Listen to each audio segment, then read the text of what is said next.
我的确是孔子学院的产物。孔子学院以前的确是一个非常好的项目。Yes, it was. 以前的确能够吸引到来自欧美国家有才华的人，的确能够引起他们对于中国文化、对于中国这个国家的兴趣。后来为什么就变成他现在的这个样呢？今天就会讨论这个问题。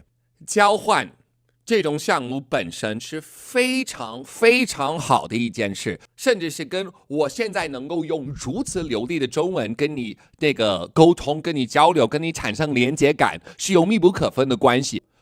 I am the result of this type of program。但是问题在哪儿呢？如果你给中共这么一点点空间，他一定会钻空子，会试图通过这个空子去影响到你的人民，去进行认知战。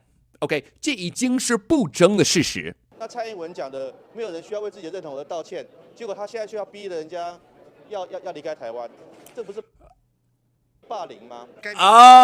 我太喜欢这个逻辑。现在对于国际秩序构成最大威胁的霸凌的 bully 是谁呢？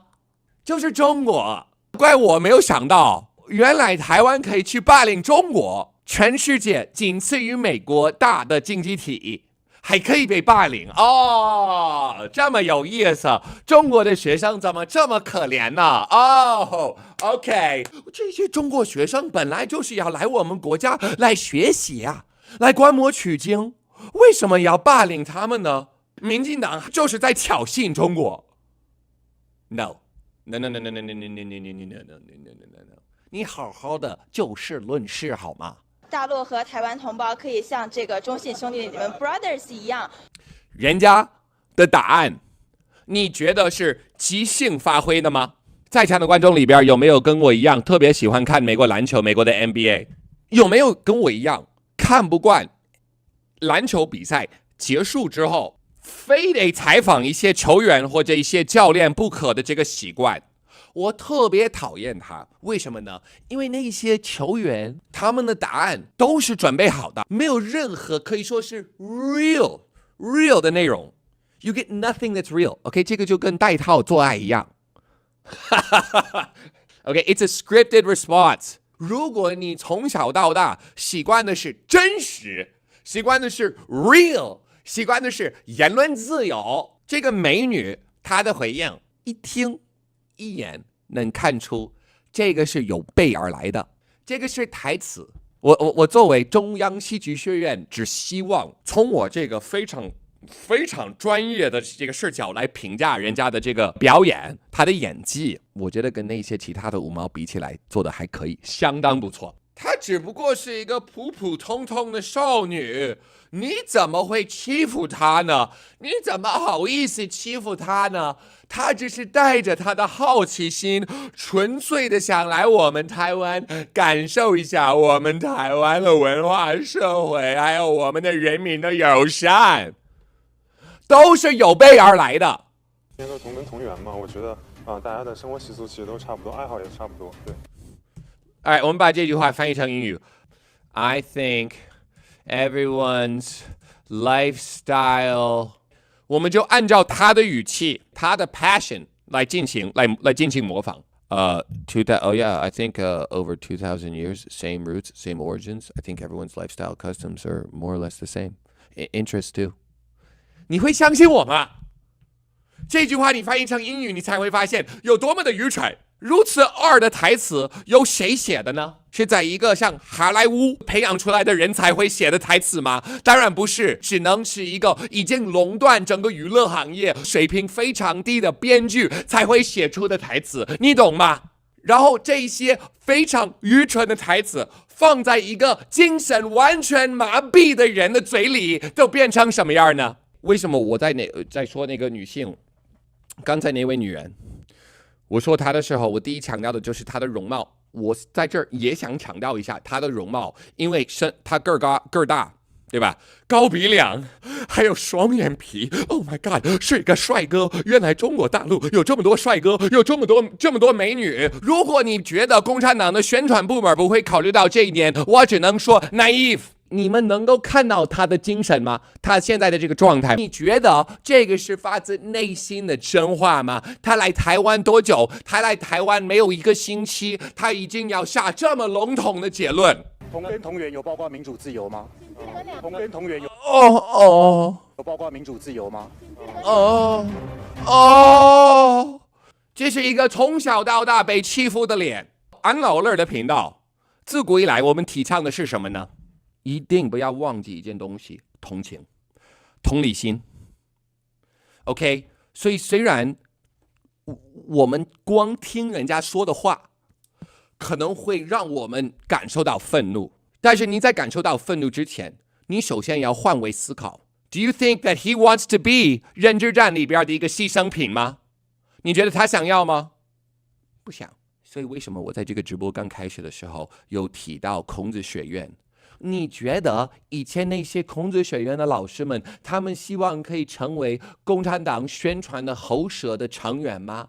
No， 他们是因为非常热爱中文，认为中文是全世界最博大精深的语言，所以他们是带着他们对于中文的爱情，去帮助本身对于中国文化、对于中文感兴趣的外国人发挥他们的外语能力，多么美好！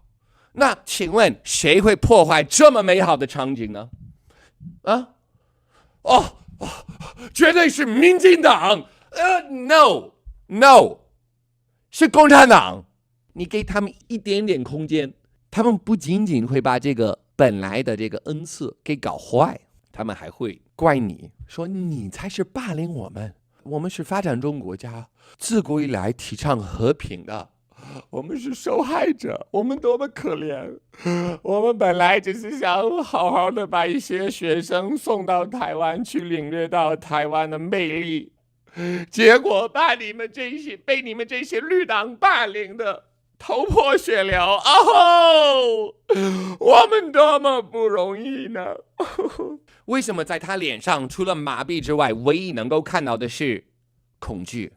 对他来说，新闻发布会是一个非常陌生的概念，他不知道是怎么回事。就算他在国内受到的教训、受到的培训，都是为了这一时刻，但是对于他来讲，这个球场非常陌生。He's scared。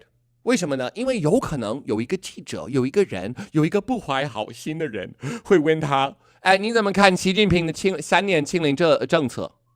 说到这儿，我就不得不稍微批评一下台湾媒体和台湾这些学生们。OK， 台大的这些学生们遇到这些来自中国大陆的学生的时候，他们是喊自由、民主。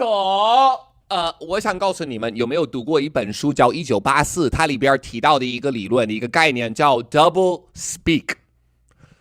你说民主和自由，在他们从小被洗脑到大的脑子里边，听起来像是一个完全能理解的概念，但是这个概念跟你所理解、跟我所理解的民主和自由大相径庭。所以你敢喊这样的口号，我只能说，真的这个作用不大。你应该做什么呢？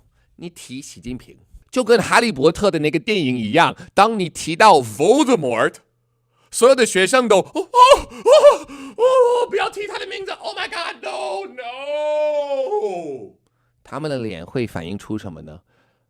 菊花一紧。下一次你有这些学生接受新闻的这个采访的时候，你问他们请问，而且你要非常严肃的问他们，你觉得习近平当年走十里山路不换肩是真的吗？ Ask that question。